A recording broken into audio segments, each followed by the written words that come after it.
Voilà.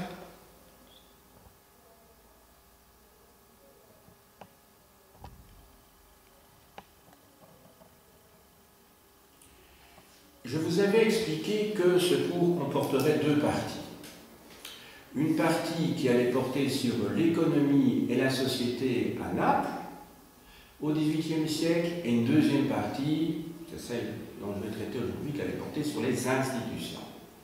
Alors, le simple fait que ces deux parties se succèdent dans cet ordre-là n'est évidemment pas insignifiant. En tout cas, ça signifie quelque chose quant à peut-être ma vision d'histoire. Autrement dit, je considère que l'économie et la société constituent l'infrastructure, si je puis dire, tandis que les institutions se situent au-dessus, et si elles ne sont pas le reflet, et c'est bien ce que je vais essayer de vous montrer ici, les institutions ne sont pas le reflet de la société, en tout cas, elles sont le reflet de l'histoire de la société. Parce que dans les institutions, il n'y a pas, je dirais, une strate qui serait le reflet à un moment donné d'un rapport de force, mais il y a une superposition d'institutions qui sont nées à des moments donnés et qui, effectivement, se superposent et donnent une vision un petit peu presque diachronique de ce que fut ou de ce qu'est l'histoire du pays. Et c'est ce qu'on va voir à Naples, justement. Et si à un moment donné, il y a une révolution de type politique, eh bien c'est que justement, dans les institutions, il y a des éléments qui sont devenus tout à fait anachroniques quant au rapport de force réel dans la société, entre les classes sociales, et qu'il faut réviser les institutions pour les faire coller, ne fût-ce qu'un moment, à la réalité du rapport de force. Voilà. Donc, aujourd'hui, nous allons étudier les institutions à Naples au XVIIIe siècle, et je vais aborder le sujet en deux temps. Dans un premier temps, nous allons voir quelles sont les institutions du gouvernement central à Naples. Je vous rappelle que Naples est un royaume au XVIIIe siècle, un royaume qui couvre un bon tiers, si pas plus, de l'Italie, le royaume de Naples couvrant donc tout le sud de la péninsule, que ce royaume de Naples, comme on peut le supposer bien entendu, est dirigé par un roi.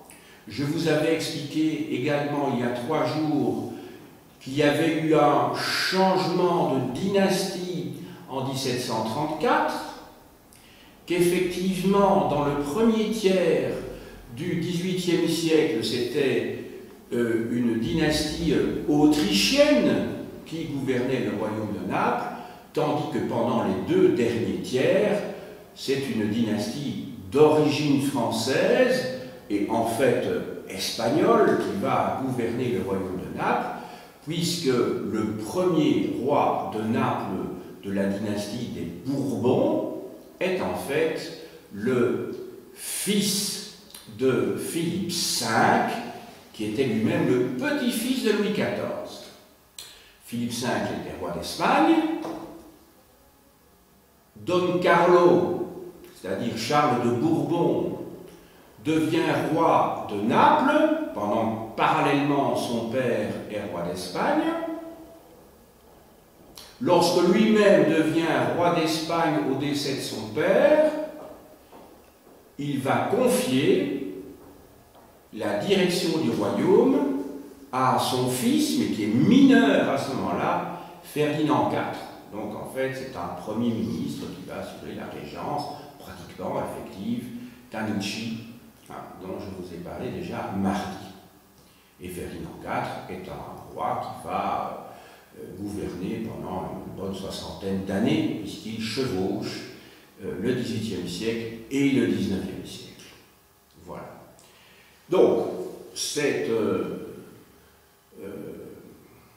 ce recadrement dynastique va permettre d'aborder tout de suite donc, les institutions du gouvernement central du royaume de Naples. Dans un deuxième temps, on va voir quelles sont les institutions urbaines, les institutions de la ville de Naples elle-même. Alors vous allez me dire, c'est un petit peu curieux. Dans un cours qui porte sur les institutions d'un royaume, pourquoi parler des institutions d'une ville? Peut-être vous rappellerez-vous du poids démographique de la ville de Naples par rapport au royaume. Je vous avais dit que le royaume de Naples, en gros, c'est un petit peu moins de 5 millions d'habitants à la fin du XVIIIe siècle, et je vous avais dit que Naples et ses alentours, c'était pratiquement 1 300 000 habitants. Au sens strict, la ville de Naples ne comprend que 400 000 habitants, mais j'ai inclus dans ce chiffre d'1 million 280, 1 million 3, j'ai inclus bien entendu la grande banlieue, si vous voulez, cette grande agglomération urbaine autour de Naples.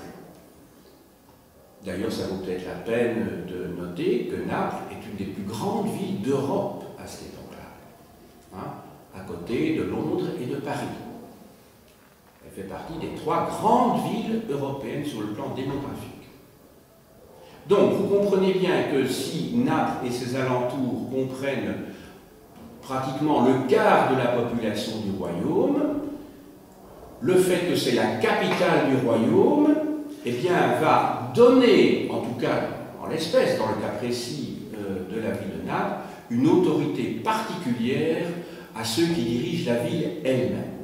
Alors, je vais donc commencer par le gouvernement central tel qu'il se met en place ou tel qu'il succède aux institutions précédentes au XVIIIe siècle, c'est-à-dire à partir de 1734. Alors, au sommet de l'État, vous avez le gouvernement lui-même, ce que l'on appelle le Conseil d'État. Alors, le Conseil d'État, donc en italien c'est il Consiglio di Stato.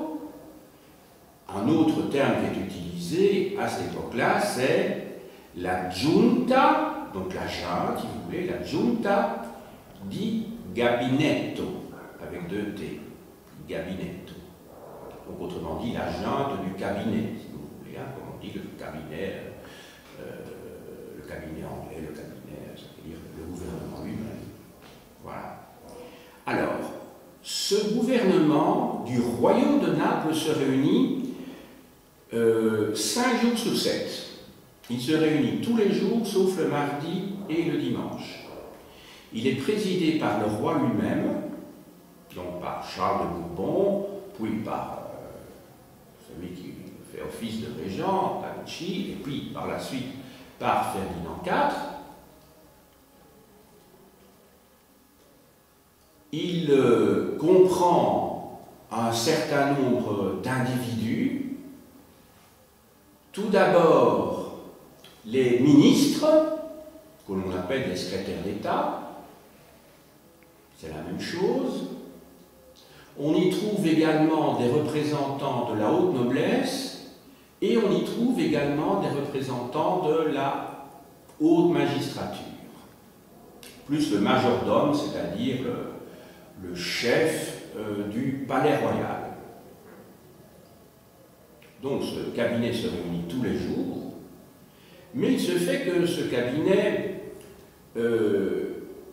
est finalement très théorique dans sa solidarité. Parce que les ministres qui le composent, à savoir principalement 4 secrétaires d'État, plus un 5e qui va s'ajouter dans la deuxième moitié du XVIIIe siècle, à savoir le secrétaire d'État aux finances, le secrétaire d'État à l'économie, le secrétaire d'État à la justice, le secrétaire d'État aux affaires ecclésiastiques. N'oubliez pas que l'Église, jusqu'à la fin du XVIIIe siècle, partout en Europe, occupe un poids extrêmement important. N'oubliez pas que le royaume de Naples est un pays catholique, d'ailleurs, et que le roi de Naples tient à pouvoir avoir un regard sur le fonctionnement de l'Église, d'autant plus que l'Église napolitaine essaye de prendre, par la volonté du roi, ses distances par rapport à Rome, et que Rome n'est pas très loin, hein. Les États pontificaux ont une frontière commune avec le royaume de Naples, et que les autorités civiles napolitaines tiennent à mettre à distance l'Inquisition romaine, qui est vraiment détestée à Naples, bien que ce soit des catholiques, mais ils n'aiment pas du tout l'Inquisition romaine, qui est pourtant bien plus douce que l'Inquisition espagnole de la même époque. Voilà. Alors, il reste un dernier ministère, que je n'ai pas encore l'occasion de citer, je crois, et qui est créé dans la deuxième moitié du XVIIIe siècle, c'est le ministère des Affaires étrangères, enfin le secrétariat d'État, donc aux affaires étrangères, à la guerre et à la marine,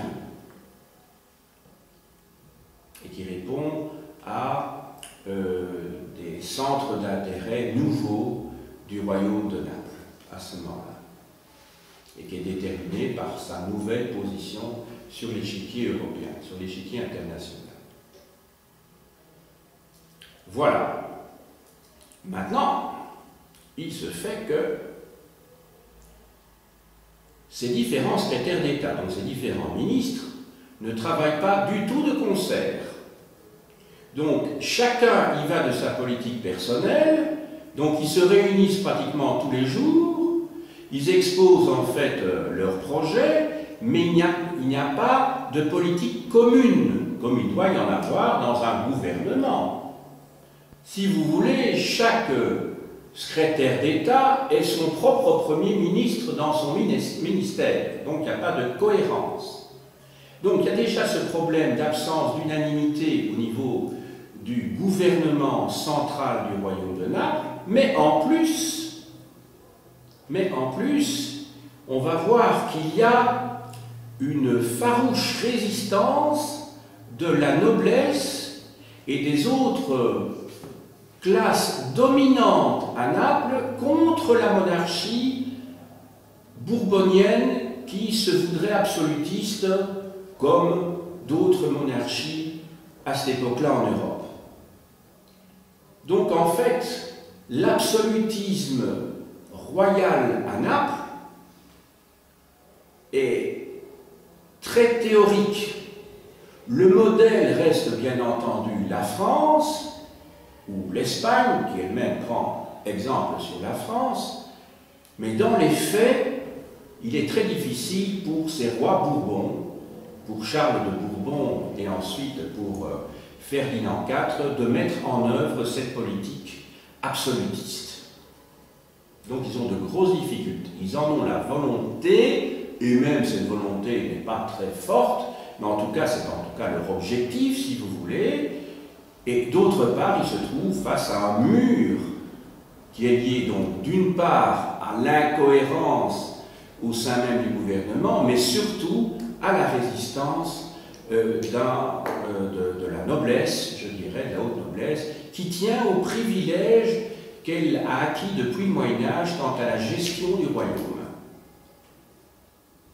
Et il se fait, vous vous souviendrez de mon cours de mardi, que la bourgeoisie ne profite pas véritablement de la perche qui lui est tendue par le roi qui lui souhaite la création d'une classe d'entrepreneurs, et au contraire, cette bourgeoisie suit plutôt la noblesse qui, à ses yeux, est un modèle. Je vous ai expliqué ça, vous en souvenez, mardi, quand je vous ai dit qu'au lieu de créer des entreprises, les bourgeois souhaitent plutôt investir leurs capitaux dans les terres. Et donc ils reproduisent le modèle nobiliaire. C'est pour ça que quand on fait de l'histoire, il ne faut pas avoir une vision trop simpliste en parlant d'infrastructure, de superstructure, avec la superstructure qui n'est qu'un reflet de l'infrastructure, autrement dit que les institutions, les mentalités, l'art, la littérature ou la politique ne sont qu'un reflet des structures économiques. Non, tout cela est beaucoup plus complexe. On peut se servir, ceci dit, de ce modèle marxiste, pour étudier la société, mais il ne faut pas évidemment s'y accrocher, parce que sinon on fait du dogmatisme. Si on connaît la réponse avant d'avoir étudié le problème, je ne vois pas l'intérêt de faire de l'histoire, hein, bien entendu. Mais le modèle à sa pertinence, bien entendu, et vous avez déjà vu que je m'en sers quand même régulièrement. Bon. Maintenant, on va étudier plus particulièrement deux secteurs de la politique nationale, plutôt des institutions nationales. D'abord le domaine des finances et ensuite le domaine de l'armée, de la défense, autrement dit. Je commence tout d'abord par le secteur des finances, en traitant successivement d'une part du budget. Vous savez que le budget, c'est l'ABC évidemment, lorsque l'on crée ou lorsque l'on gère un département des finances, je dirais que c'est l'ABC également pour les ménages, de savoir quelles vont être les recettes pour déterminer évidemment les dépenses que l'on va faire, ou inversement, en fonction des dépenses indispensables, il va falloir trouver des recettes équivalentes. Alors, donc il y a le budget d'une part, et il y a d'autre part les institutions qu'on va voir juste après. Alors, je commence tout d'abord par le budget. Alors, il y a une grande différence entre les finances de l'Ancien Régime et les finances de maintenant. Nous vivons dans ce qui s'appelle une démocratie, c'est-à-dire un régime dans lequel les ministres, les départements ministériels doivent présenter avant un exercice budgétaire ce qu'elles prévoient au niveau de leurs dépenses et de leurs recettes. En Belgique, on a un exercice plus particulier connu sous le nom de conclave budgétaire, qui précède l'exercice qui va suivre, et chaque année, on voit les membres du gouvernement qui se réunissent plusieurs jours, parfois jusqu'à des heures très matinales, pour essayer d'accorder les violons des différents partis politiques. Bon. Il se fait que là, nous sommes sous l'Ancien Régime. On n'est pas dans un régime de parti et on n'est pas dans un régime démocratique. Par conséquent, les finances de l'État sont un secret absolu. Les habitants du royaume ne sont pas mis au courant par une voie quelconque sur le montant des recettes et sur l'usage qui va en être fait. Ils peuvent le deviner, bien entendu, mais ils n'ont pas un regard là-dessus. Ils n'ont pas un regard sur ces finances. Alors on divise les revenus en plusieurs catégories. Il y a les revenus certains, c'est tout ce qui est lié, je dirais, à l'impôt. Il y a les revenus incertains qui peuvent être liés à des taxes indirectes, comme les douanes, par exemple. Et puis alors, il y a des revenus qui sont tout à fait occasionnels, qu'on n'attendait pas. Ça va, par exemple, les confiscations de biens. Ça ne peut pas se prévoir à l'avance. Alors, quels sont, à côté maintenant de ce qu'on vient de voir dans la ventilation des recettes, on va voir maintenant quels sont les postes de dépenses. Les postes de dépenses sont dans un État, et plus particulièrement dans un État d'Ancien Régime, c'est-à-dire jusqu'au XVIIIe siècle, ces dépenses sont ventilées de la manière suivante. Il y a tout d'abord des recettes pour la cour. Ben oui, parce que la cour, elle coûte cher. Souvenez-vous de la situation des finances publiques sous l'Ancien Régime avant 1789. Vous savez que les dépenses de la cour ont joué un rôle particulièrement important, même si ce n'est pas le seul, parce qu'on exagérait avant, mais dans le déclenchement de la Révolution. Bien entendu, il y a des éléments plus importants qui sont intervenus, mais en tout cas, les dépenses de la cour ont en tout cas participé de l'élaboration d'une propagande contre la royauté. Ça, il n'y a aucun doute. Et en particulier, les fameuses dépenses de Marie-Antoinette. Ça doit vous rappeler quelque chose. Donc, il y a les dépenses de la cour. Il y a les dépenses de la maison royale. Il y a les dépenses de l'armée. Or, l'armée est un poste très très important à l'époque. Beaucoup plus que chez nous, aujourd'hui. Beaucoup plus. l'instant, donc je ne vais peut-être pas donner les chiffres maintenant, parce que ce sera le sujet qui va suivre, mais ce sont vraiment des chiffres qui en étendraient plus d'un. Et encore, le royaume de Naples n'est certainement pas le royaume qui dépense le plus à cette époque-là.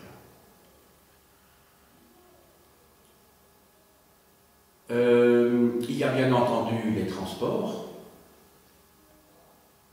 Quand je dis les transports, c'est surtout la construction de voies de communication. Parce que ces voies de communication, comme vous le savez, peuvent servir, le cas échéant, pour le déplacement des troupes, mais surtout pour le développement du commerce qui peut permettre à l'État central de récolter des impôts supplémentaires.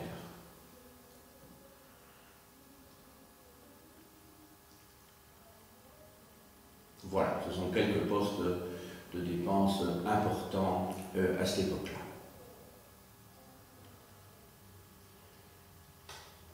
Ensuite, maintenant, on va voir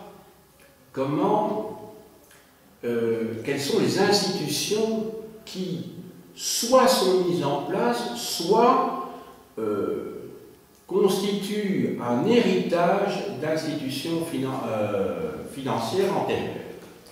Il y a tout d'abord une institution qui s'appelle la suprême magistrature du commerce. Donc, en italien, c'est il Supremo Magistrato di Commercio. Ça va? Alors, quelle est la fonction de cette institution? Cette institution a vocation à diriger en gros la politique économique.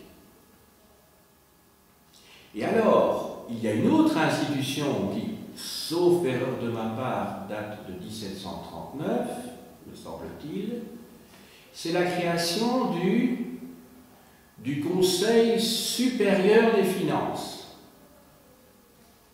Conseil suprême également, je crois. Conseil suprême des finances. Alors le Conseil suprême des finances, si on peut dire qu'il s'agit d'un véritable ministère des finances qui va prendre de plus en plus de place comme dans tous les États modernes. Il va s'agir de percevoir les impôts de manière très rationnelle et il y a un certain nombre d'intellectuels, et quand je dis intellectuels, vous avez en particulier des juristes, qui appartiennent au courant des Lumières, qui veulent établir un État rationnel, un État moderne à ce moment-là.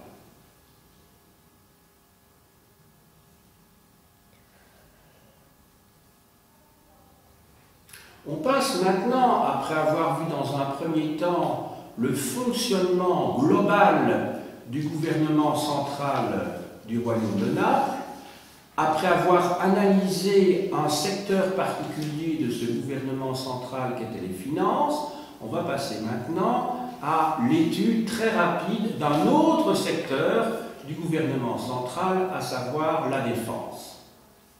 Autrement dit, l'armée. À partir des Bourbons, et surtout à partir de la deuxième moitié du XVIIIe siècle, l'armée va devenir un objet de préoccupation particulièrement important. Il faut savoir que le royaume de Naples a été conquis au fil de l'épée par Charles de Bourbon, au moment de la guerre de succession de Pologne. Donc il ne s'agit pas d'un héritage, il ne faut pas l'oublier. Quand on hérite, logiquement, la succession se fait tout à fait calmement. Or ici, qu'est-ce qui s'est passé? Charles de Bourbon chasse les Autrichiens, devient roi en 1734, et il se fait que, dans les années qui vont suivre, les puissances, et en particulier les Anglais, qui sont du côté des Autrichiens, tiennent à tenir un petit peu en lisière ce royaume de Naples. veulent surtout le remettre au pas. Parce que le roi de Naples, ne l'oublions pas, est le fils, enfin oui, le fils du roi d'Espagne, et qu'il n'est pas seulement le fils du roi d'Espagne, il est de ce fait même aussi le cousin du roi de France. Donc vous avez la famille des Bourbons qui règne en France, qui règne en Espagne, qui règne à Naples. Donc, il y a un pacte de famille, si vous voulez, entre tous ces rois, entre tous ces royaumes, qui fait que, potentiellement, ils peuvent constituer un danger pour la paix, aux yeux de certaines puissances, et en particulier aux yeux de l'Autriche, qui, en 1700, espérait récolter la plus grande partie, sinon la totalité, de l'héritage de Charles II, le dernier des Habsbourg d'Espagne, ce qui ne fut pas le cas.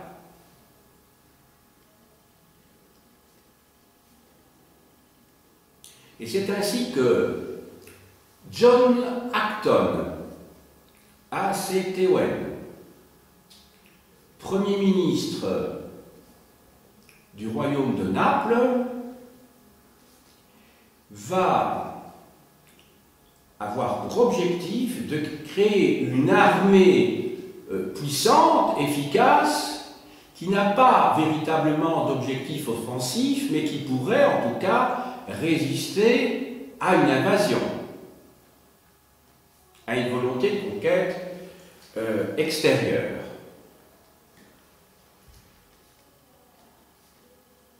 Et c'est ainsi que entre 34 et 37% du budget de l'État va être consacré aux forces armées.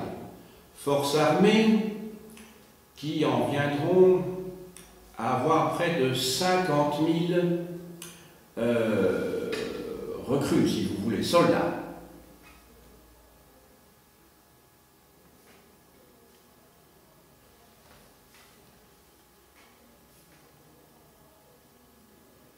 Il s'agira surtout pour Acton de protéger les côtes, et je vous avais expliqué il y a 3 jours l'importance de la modernisation des chantiers navals.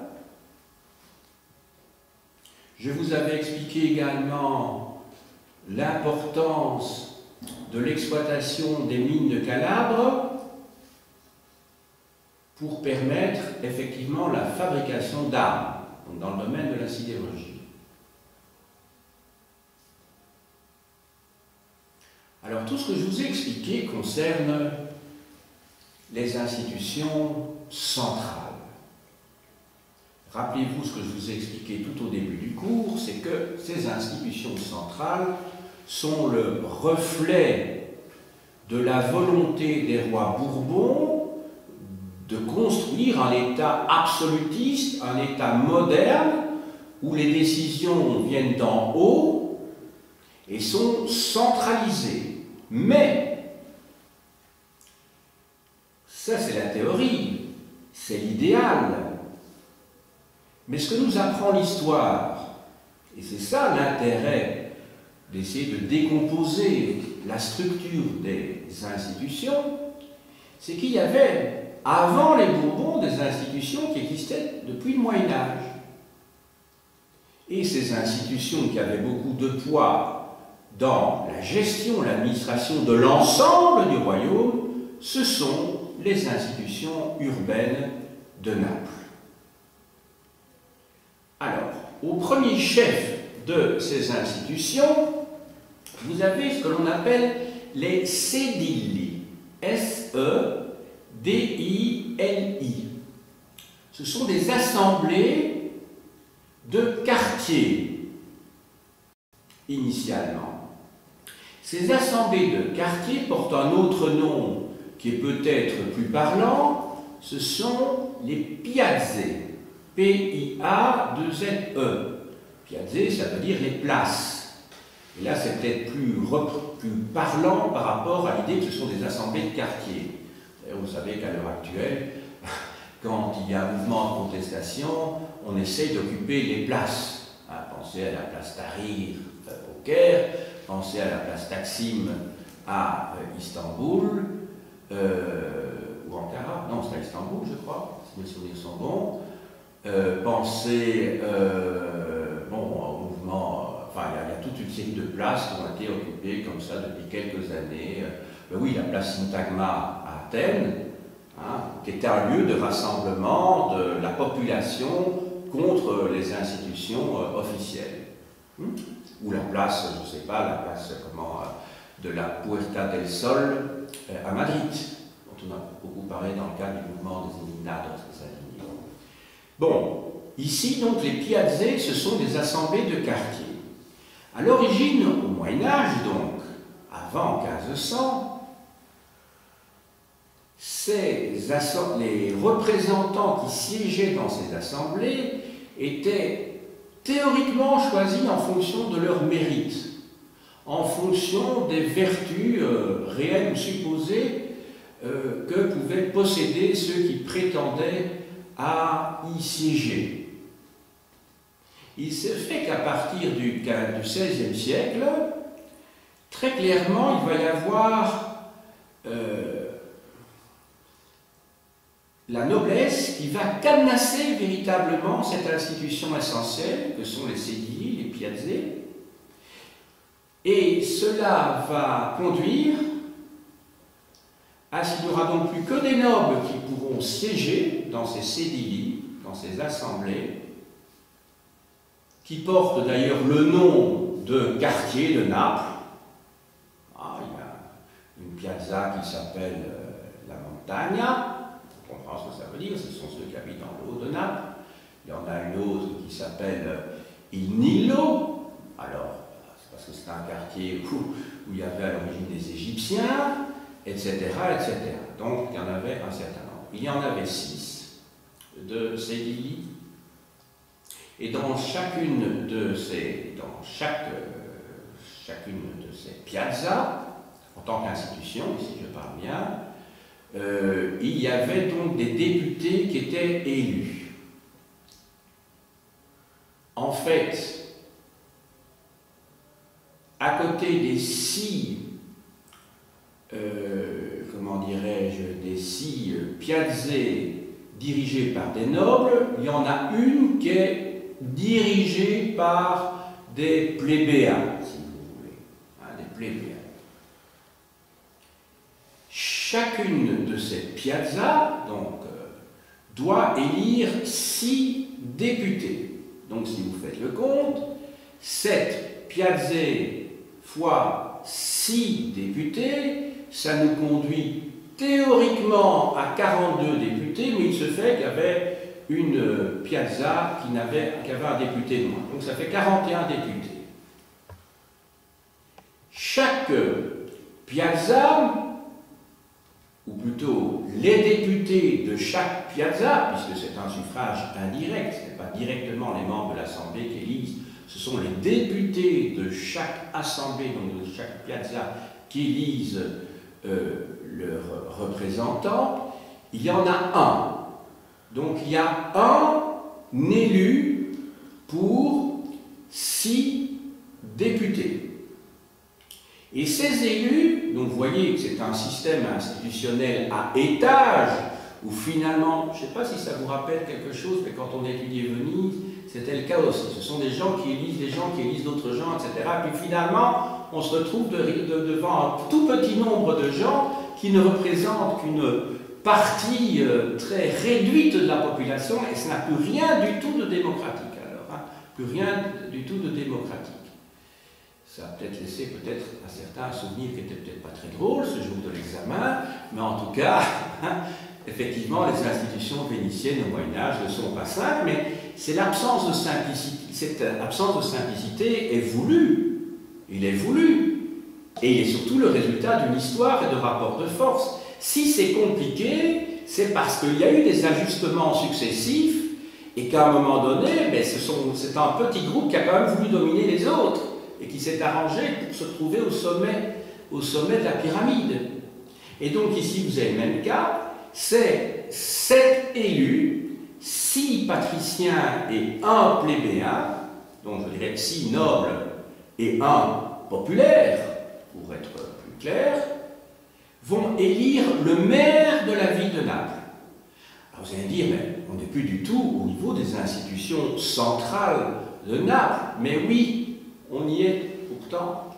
Parce que le maire de Naples, il est représentatif de l'ensemble des campagnes et des baronnages. Les baronnages, ce sont donc les seigneuries, si vous voulez, de l'arrière-pays napolitain. Donc il représente les autres villes et les campagnes du royaume de Naples. Donc vous voyez que ces institutions urbaines, qui devraient théoriquement ne concerner que la ville de Naples, en fait, pratiquement concernent l'ensemble du royaume de Naples. Et c'est bien ce qui ennuie les deux rois de Naples successifs dont je vous ai parlé. Parce que, pour eux, les sédilii, c'est le pouvoir de la noblesse qui cherche à résister face à la centralisation absolutiste des rois Bourbons. Et donc, ils vont tout faire pour les supprimer. Évidemment, pour pouvoir les supprimer, il fallait qu'ils soient dans un rapport de force favorable. On ne peut pas supprimer comme ça du jour au lendemain, sinon c'est la révolution. Si ça avait été si simple que ça, ben, ça veut dire qu'il n'y aurait pas eu de résistance. Et c'est ainsi que, à la fin du XVIIIe siècle, après l'épisode républicain qui ne dure que quelques mois, hein, c'est décidé la République napolitaine, ou plus exactement parthénopéenne, hein, c'est le titre officiel de cette République, parthénopéenne, va s'installer pour 6 mois, hein, de décembre 1798 à juin 1799. Donc c'est une période très courte. Et cette République qui a chassé les rois Bourbons, elle est très courte. Cette République s'installe évidemment à la faveur de l'avancée des troupes françaises qui, vous le savez, colonisent, si je puis dire, l'Italie à ce moment-là, en créant des républiques sœurs, la République vénitienne, qui n'a rien à voir avec la République des Doges, la République parthénopéenne, la République romaine, puisque le pape lui-même est chassé des États pontificaux et ce sont des républicains qui prennent le pouvoir, ça dure très peu de temps. Puis, pendant 6 ans, le roi de Naples, Ferdinand IV, revient, et donc, quand il revient, la première chose qu'il fait en 1800, une des premières choses qu'il fait, c'est de supprimer les sédilii, les piazzés. Donc, quelque part, il profite de la révolution française importée dans le royaume de Naples pour supprimer le pouvoir des aristocrates. Et à partir de ce moment-là, les sédilii vont être remplacés par un sénat. Donc vous voyez, c'est un terme qui appartient à l'Antiquité, hein, à l'époque de l'époque romaine, hein, le sénat. Voilà donc pour les sédilii. Alors, maintenant, je ne vous ai pas dit quelles étaient les compétences des sédilii. Les compétences des sédilii, en fait, ce sont des compétences de type administratif et économique. Mais le plus important, c'est que le gouvernement politique, je dis bien effectif de Naples, est entre les mains des 7 élus des piazzés, des sédilii dont je vous ai parlé tout à l'heure, qui constituent le tribunal de Saint-Laurent, dont il Tribunale di San Lorenzo, qui, contrairement à ce qu'on pourrait penser, n'est pas un tribunal avec des compétences judiciaires. Il en a, mais elles sont secondaires. C'est essentiellement un organe de pouvoir exécutif. Donc il ne faut pas être leurré par le terme de tribunal. C'est un tribunal qui est en fait le gouvernement de la ville. Il est ce que nous pourrions appeler, dans notre vocabulaire ici en Belgique, c'est le collège des bourgmestre et échevin, si vous voulez. Hein, pour essayer de trouver l'équivalent. En France, on dirait que c'est le maire et ses adjoints, c'est le conseil municipal. Mais c'est que ce conseil municipal a en fait énormément de pouvoirs qui dépassent largement le périmètre de la ville de Naples, comme je vous l'ai expliqué tout à l'heure. Bon. On va passer maintenant aux différentes magistratures. Alors, ce qu'on appelle magistrature, ce sont plutôt des administrations, si je puis dire, hein, pour être bref, pour simplifier les choses. Il y a toute une série d'administrations qui sont spécialisées dans des secteurs propres à la gestion d'une ville. Il y en a toute une série. Ça correspond en gros à ce que je pourrais appeler des échevinats. Ou en France, on dirait des départements, des différents adjoints du maire. Voilà. Je ne vais pas les détailler ici parce que, bon, on va se perdre dans des tas de détails, mais je crois que vous avez compris le principe des compétences qui sont accordées à ces différentes magistratures. Ça va? Alors, ensuite, nous allons passer à un secteur qui est important, bien entendu, c'est le secteur de la justice et aussi de la police, les deux étant liés. On est bien dans le cadre des institutions urbaines, hein, officiellement. On va voir que ces institutions ont un ressort judiciaire qui est celui du royaume, même si ce sont des institutions urbaines. Donc vous voyez, c'est un petit peu compliqué, parce que nous, on est habitués à un système de type napoléonien, avec une structure presque jacobine, même si depuis les années 1970 en Belgique, on a fédéralisé tout ça, ce qui complique un petit peu les choses, évidemment. Enfin, on a en gros une ou plusieurs structures pyramidales. À cette époque-là, les institutions sont mêlées. D'ailleurs, j'espère m'en souvenir dans ma conclusion.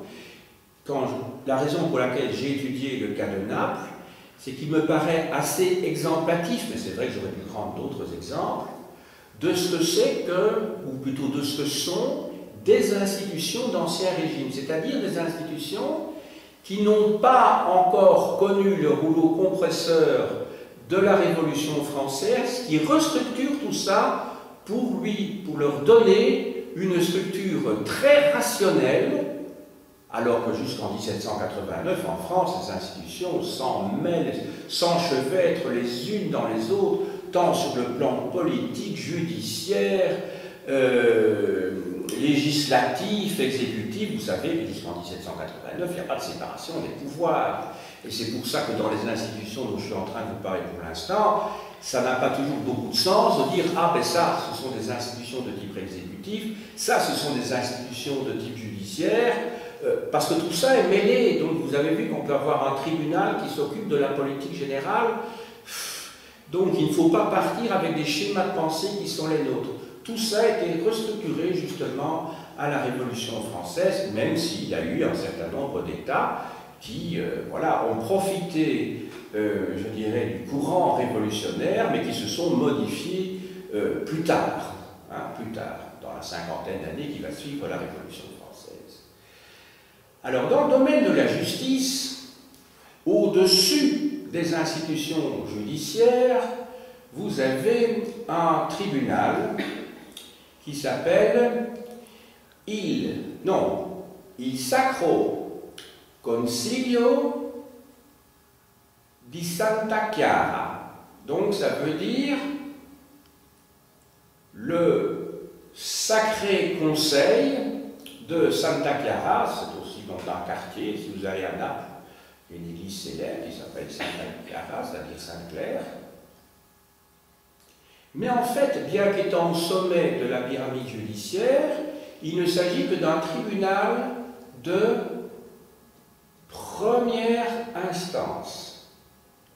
Si vous voulez aller en appel, vous devez faire appel, c'est le cas de le dire, à un autre type de tribunal qui s'appelle la Grande Cour de la Sommaria. Donc c'est la Gran Corte della Sommaria. Ça va? La grande cour. Alors, je ne vous explique pas le fonctionnement dans le détail parce que c'est assez compliqué, en tout cas pour un esprit moderne, qui est postérieur donc aux sociétés d'Ancien Régime. C'est en même temps une cour d'appel, mais ses membres ont autorité pour aller surveiller les différents quartiers, etc., plus précisément. Enfin, vous avez en matière économique un dernier tribunal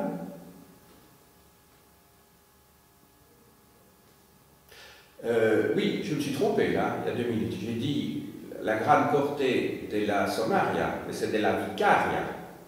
Vicaria, la Sommaria, c'est celle dont je vais vous parler maintenant. Alors, en matière économique, vous avez le tribunal de la chambre de la Sommaria. Donc, c'est il tribunale della Camera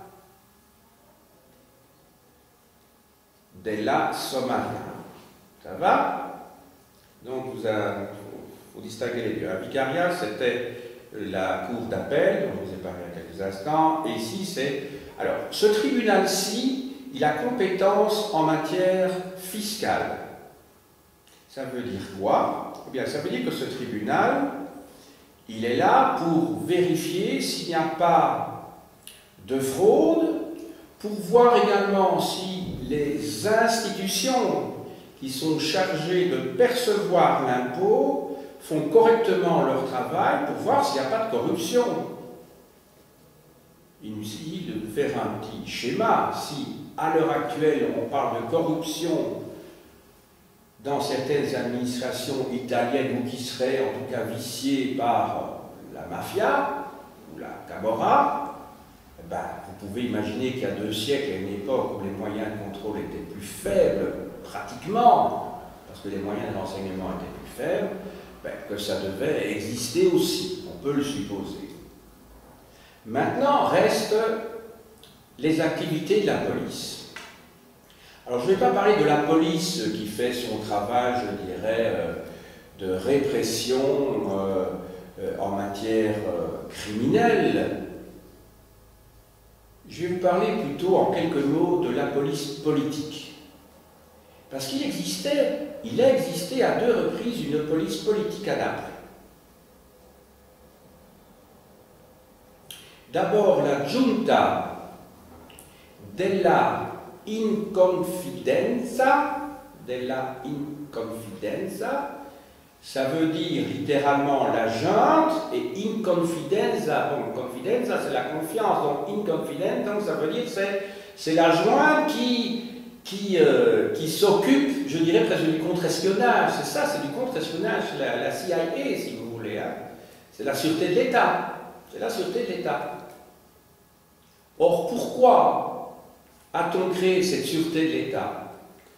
Eh bien, principalement parce que, au lendemain de la prise de pouvoir de Charles de Bourbon, en 1734, vous pensez bien qu'il y avait des tas de gens, enfin un certain nombre de gens, qui étaient restés fidèles au pouvoir autrichien. Pouvoir autrichien qui n'est pas resté longtemps, puisque le pouvoir autrichien n'est resté qu'entre 1707 et 1734.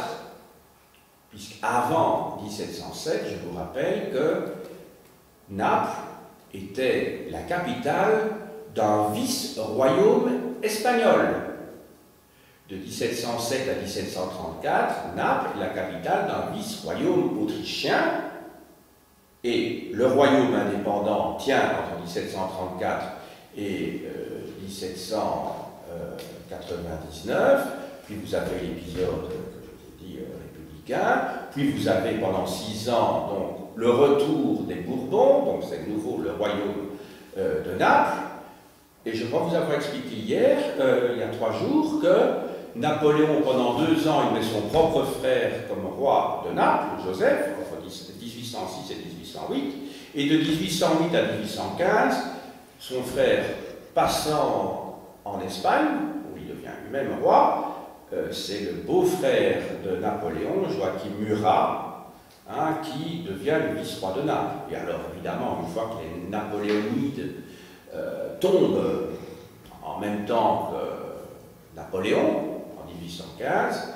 ben à partir de ce moment-là, c'en est fini, et les vieilles familles qui régnaient avant Napoléon reviennent au pouvoir, et à partir de 1816, plus précisément, Ferdinand IV revient au pouvoir, et je vous avais dit qu'il change de nom, enfin, il garde son nom, mais il change de numéro dans sa titulature. Il n'est plus Ferdinand IV, il devient Ferdinand Ier, non plus roi de Naples, mais roi des deux Siciles, jusqu'à sa mort en 1825. Donc vous voyez qu'il a eu un règne quand même qui a pratiquement fait une soixantaine d'années, même s'il a régné quand il était enfant, même s'il ne gouvernait pas, puisque c'était Tanucci qui était le véritable, qui tenait le royaume en main à ce moment-là, avant d'être lui-même chassé. Voilà. Alors le deuxième moment où la police politique, une police politique a été recréée, ben, c'est évidemment au moment des événements révolutionnaires. Quand Ferdinand IV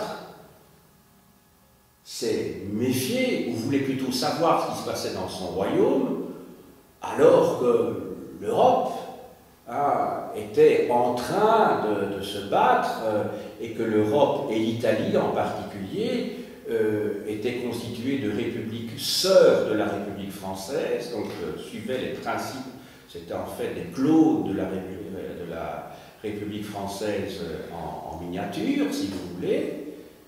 Et à ce moment-là, il avait besoin d'avoir des agents pour connaître l'opinion publique des habitants de son royaume, et d'autre part pour identifier et enfermer, le cas échéant, les agents d'étrangers, c'est-à-dire les agents français. Alors à cette époque-là, ça s'est appelé la junta, je réfléchis, la junte,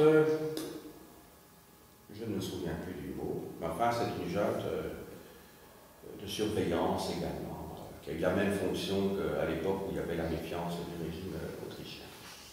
Voilà. Enfin, je vais peut-être le retrouver, je vais chercher ça rapidement, comme ça vous l'aurez dans vos notes.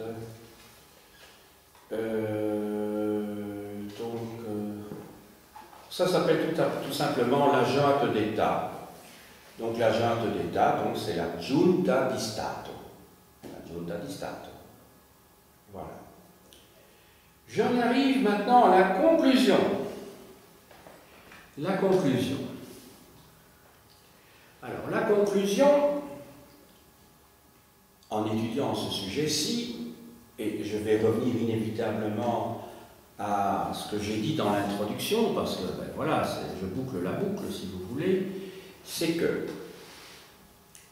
l'intérêt d'étudier des institutions d'Ancien Régime nous permet de voir que la complexité, pas seulement apparente mais réelle de ces institutions, est explicable par l'histoire et par des rapports de force successifs qui se sont établis entre des groupes qui ont dominé les États considérés, en l'occurrence ici Naples.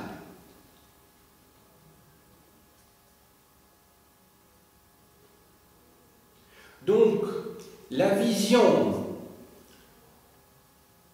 de quelqu'un qui raisonne en termes rationalistes, en termes, je dirais, jacobins, comme au moment de la Révolution française, où il a fallu tout rationaliser, eh bien, n'est pas de mise pour cette époque-là.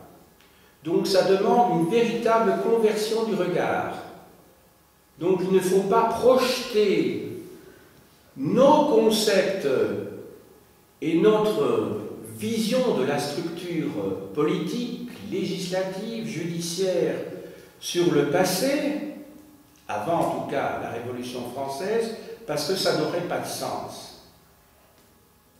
Ceci dit, vous savez que si vous prenez l'État français, il a longtemps et très longtemps vécu sur la base d'une structure hyper rationnelle, hyper centralisée, Parce que n'oubliez pas quand même que c'est la Révolution française qui a accompli, je dirais, le projet Louis XIVien de centralisation.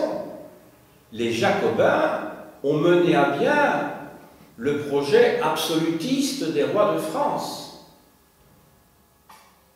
en créant les départements, en mettant à la tête des départements des préfets, en rationalisant l'école, en créant les lycées, bon, à l'époque napoléonienne, en harmonisant, mais par la force, le système des poids et mesures. N'oubliez pas que la Révolution française, c'est une révolution intellectuelle, mais qui a complètement formaté les individus en leur simplifiant la vie, je veux bien. Mais avant, c'était un fouillis total. Hein. Quand vous alliez d'une région à une autre, vous alliez même 30 km plus loin que l'endroit où vous habitiez, eh bien, les mesures n'étaient pas les mêmes. Alors, vous imaginez les commerçants qui vendaient des draps, hein, alors que, par exemple, la coudée, qui était une mesure, n'était pas la même quand on était, je dirais, à Paris ou à Reims. Vous imaginez, tout ça était extrêmement compliqué, donc il n'y avait pas un système unique. Et donc, c'est à la fin du XVIIIe siècle qu'on a inventé le mètre, qu'on a inventé les kilogrammes, qu'on a inventé les litres, on a rationné tout ça, et à un moment donné, maintenant, partout en France, quand on disait 1 litre, on savait de quoi il s'agissait. Et tout le monde comprenait. Jusqu'au XVIIIe siècle, on ne savait pas exactement de quoi il s'agissait, parce que, ben voilà, les mesures étaient différentes. Et d'ailleurs, quand je dis le mot mesure, il est assez significatif, bon, il se fait que je l'utilise par hasard ici, mais quand on dit mesure, quand on dit la mesure est comble, essayez de savoir à quoi ça correspond une mesure comble. Une mesure, c'est donc, vous prenez un récipient, ça s'appelle une mesure, c'est un contenant. Vous versez à l'intérieur des grains, parce que le grain, c'est quelque chose, voilà. Vous versez. Et alors on disait, la mesure est pleine, à ras-bord, et la mesure est comble, c'est quand vous aviez une petite pyramide, vous continuez à verser jusqu'au moment où vous aviez un cône qui montait au-dessus. Alors là, on disait la mesure est comble. Voilà, parce que vous savez ce que c'est des combles, hein, avec les toits. Quand on dit j'habite sous les combles, c'est-à-dire en dessous du toit, mais donc vous aviez un cône. Et là, la mesure était comble, elle n'était pas pleine. Ça va? Mais le problème, c'était de savoir c'était quoi la mesure, suivant l'endroit où vous étiez. À partir du moment où on dit maintenant c'est 1 litre, et que le litre est le contenant. Alors vous pouvez verser du grain dans une mesure qui correspond à un récipient, qui est le litre. Donc vous pouvez verser, voilà, et alors là tout le monde est d'accord, parce qu'il y a une mesure fixe. Et c'est garanti d'ailleurs par un mètre étalon ou un litre étalon qui se trouve, ben, le mètre étalon il se trouve au musée des Arts et Métiers à Paris. Et ça, c'est le mètre qui fait référence pour le monde entier. Ça va? Donc, comment on a dû établir au XIXe siècle, précisément, la durée d'une minute, d'une heure, d'une seconde. Ça n'a pas été évident non plus, hein, parce que suivant l'endroit où vous vous mettiez, ben, on ne savait pas exactement si une minute c'était ça, c'était ça, c'était ça. Et alors, quand vous preniez je ne sais pas moi, un train que vous alliez dans le sud de la France, hein, bien, le train, il arrivait à quelle heure? Mais il fallait quand même essayer de préciser ça dans les horaires, dans les flux. Voilà. Et donc, il a fallu trouver des moments, mesurer très précisément le temps avec des valeurs universelles, qui soient valables, quel que soit l'endroit où on se situe dans le monde. Ce sont des révolutions importantes. Donc, ce dont je vous parle ici, c'est essentiel de se dire qu'il a fallu cette révolution des Lumières qui a été appliqué au moment de la Révolution française, qui a pu la diffuser à travers l'Europe à l'époque napoléonienne et après aussi, hein, parce que cet esprit français s'est poursuivi, parce que les souverains se sont rendus compte de l'intérêt, même s'ils étaient tout à fait anti-révolutionnaires, même si c'était des souverains réactionnaires, ils se sont rendus compte de l'intérêt d'avoir des mesures qui soient les mêmes à l'intérieur, partout les mêmes à l'intérieur de leur royaume. Donc, pour revenir aux institutions, c'est la même chose. L'intérêt d'étudier l'Ancien Régime, c'est en fait de se rendre compte que, eh bien, dans un régime politique, il y a une superposition à certains moments d'administration qui sont le résultat d'histoire et qui restent en place parce qu'il y a un rapport de force qui exige le maintien de ces institutions les unes à côté des autres, même si ça paraît irrationnel. Dans le royaume de Naples, vous avez des institutions qui se font concurrence, qui ont pratiquement le même objet, mais tout simplement, il y en a certaines qui sont détenues par la noblesse, d'autres qui ont été créées par le pouvoir central, le pouvoir absolutiste du roi, pour faire concurrence aux institutions de la noblesse, alors qu'elles ont la même compétence. Sauf que ça crée évidemment des tas de problèmes sur le plan des juridictions. Parce qu'à certains moments, on va devant quel tribunal? Alors vous imaginez, ça fait évidemment le bonheur de la basoche, c'est-à-dire de tous ces avocats qui trouvent toujours évidemment une faille dans le système juridique à un moment donné. C'est une des raisons pour laquelle aussi la Révolution française est aussi une révolution donc, sur le plan juridique. Donc je dirais l'expression la plus parfaite ou la plus imparfaite, parce que ça dépend de quel côté vous vous situez sur le plan idéologique, c'est évidemment le Code civil de 1804 de Portalis. Alors c'est pour ça que j'ai dit imparfait, c'est-à-dire que c'est une belle structure sur le plan rationnel. J'ai dit imparfait du point de vue idéologique, parce qu'il y a quand même deux éléments qui sont mis en évidence dans le Code civil, qui sont le fondement du droit bourgeois, entre guillemets.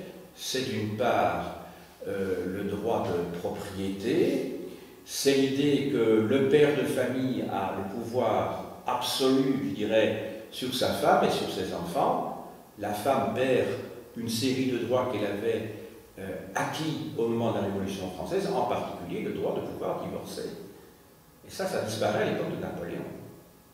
N'oubliez pas aussi que Napoléon, enfin ça c'est pas dans le Code civil, je ne crois pas en tout cas, c'est quand même Napoléon qui a rétabli l'esclavage, qui avait été supprimé au moment de la Révolution française, parce qu'ils avaient trop besoin du sucre des Antilles, de la Martinique, des Guadeloupe, et surtout de Saint-Domingue, c'est-à-dire de Haïti. Voilà. J'ai dit.